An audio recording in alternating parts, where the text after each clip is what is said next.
दोस्तों, भारत की आज़ादी के बाद से ही यूनिफॉर्म सिविल कोड यानी समान नागरिक संहिता एक चर्चा का विषय रहा है।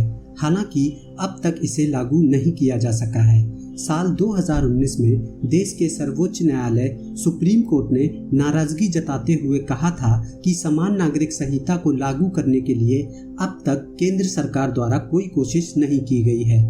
दोस्तों, क्या है यूनिफॉर्म सिविल कोड और क्यों है इसकी जरूरत, जानेंगे इस वीडियो में। भारत विश्व का सर्वाधिक विविधतापूर्ण समाज है, जहां पे अनेक धर्म के लोग रहते हैं। आज़ादी के बाद भारत में आपराधिक क्षेत्र में सभी धर्मों के लोगों के लिए एक समान कानून का निर्माण किया गया, लेकिन विवाह, तलाक, संपत्ति, परिवार और उत्तराधिकार के संबंध में अलग अलग धर्म के लिए अलग अलग कानून का निर्माण किया गया, जिसे पर्सनल लॉज का नाम दिया गया।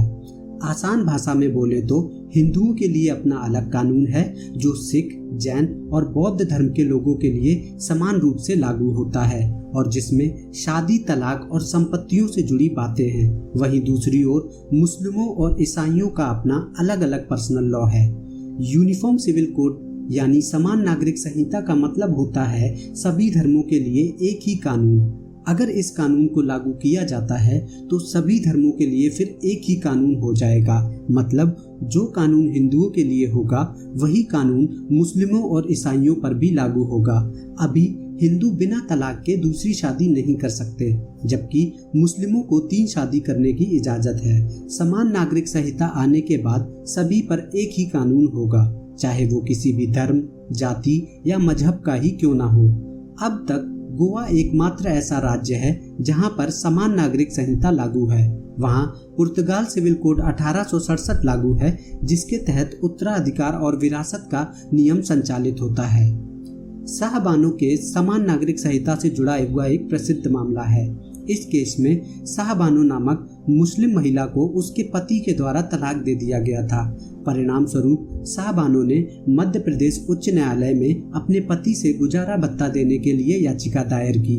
पति के अनुसार मुस्लिम पर्सनल कानून के अनुसार पति को गुजारा भत्ता देने का प्रावधान नहीं है, परंतु आपराधिक प्रक्रिया संहिता यानी क्रिमिनल प्रोसीजर कोड में महिलाओं को गुजारा प्राप्त करने का अधिकार है। मध्य प्रदेश हाई कोर्ट ने शाहबानो के पति को शाहबानो को गुजारा भत्ता देने का निर्देश दिया। न्यायालय के अनुसार आपराधिक प्रक्रिया संहिता पर्सनल कानून से ज्यादा महत्वपूर्ण है और यह महिला के अधिकार से संबंधित है, जिसे धर्म से जोड़कर देखना सही नहीं होगा। अपील में उच्चतम न्यायालय ने मध्य प्रदेश उच्च न्यायालय के निर्णय को वैधानिक माना। सुप्रीम कोर्ट ने शाहबानो केस 1986 में सरकार को यह स्पष्ट निर्देश दिया था कि भारत में एक समान नागरिक संहिता का होना आवश्यक है, परंतु सुप्रीम कोर्ट का यह निर्णय लागू नहीं हो सका क्योंकि राजीव गांधी सरकार के द्वारा आपराधिक प्रक्रिया संहिता में संशोधन कर दिया गया, जिसके अनुसार मुस्लिम महिलाएं तलाक के बाद अपने पति से गुजारा भत्ता की मांग नहीं कर सकती। आलोचकों के अनुसार यह तुष्टीकरण की राजनीति थी। सुप्रीम कोर्ट ने एक निर्णय में यह भी कहा कि विवाह का मामला अंतःकरण की स्वतंत्रता से बिल्कुल संबंधित नहीं है, इसलिए इसको नियंत्रित किया जा सकता है। और सुप्रीम कोर्ट ने यह भी स्पष्ट कर दिया कि दूसरे विवाह के लिए धर्मांतरण करना असंवैधानिक है।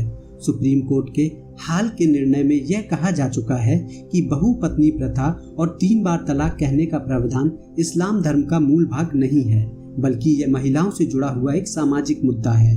तो यूनिफॉर्म सिविल कोड एक धर्मनिरपेक्ष कानून की तरह है, जो सभी धर्म के लोगों के लिए समान है और किसी भी धर्म या जाति के पर्सनल लॉ से ऊपर है। फिलहाल देश में मुस्लिम, ईसाई और पारसी समुदाय के अपने कानून हैं, तो हिंदू सिविल लॉ के अलग अलग धर्मों के अलग कानून से न्यायपालिका पर बोझ पड़ता है। समान नागरिक संहिता लागू होने से इस परेशानी से निजात मिलेगी और अदालतों में वर्षों से लंबित पड़े मामलों के फैसले जल्द होंगे।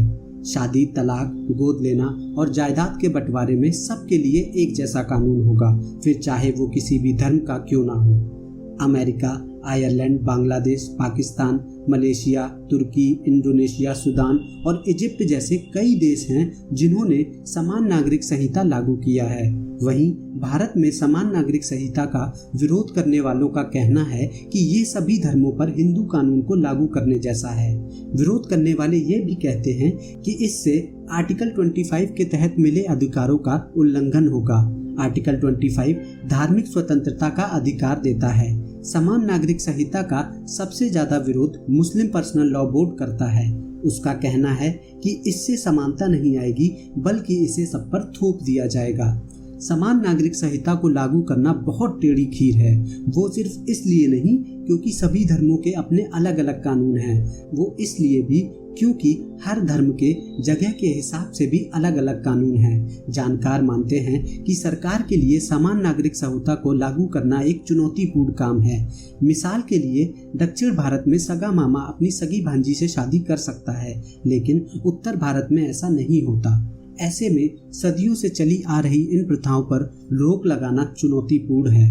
तो दोस्तों, आज के वीडियो में बस इतना ही। आई होप आपको वीडियो पसंद आया होगा। अगर आपको वीडियो पसंद आया हो तो इसे ज़्यादा से ज़्यादा लाइक और शेयर करें। मिलते हैं नेक्स्ट वीडियो में, तब तक के लिए जय हिंद।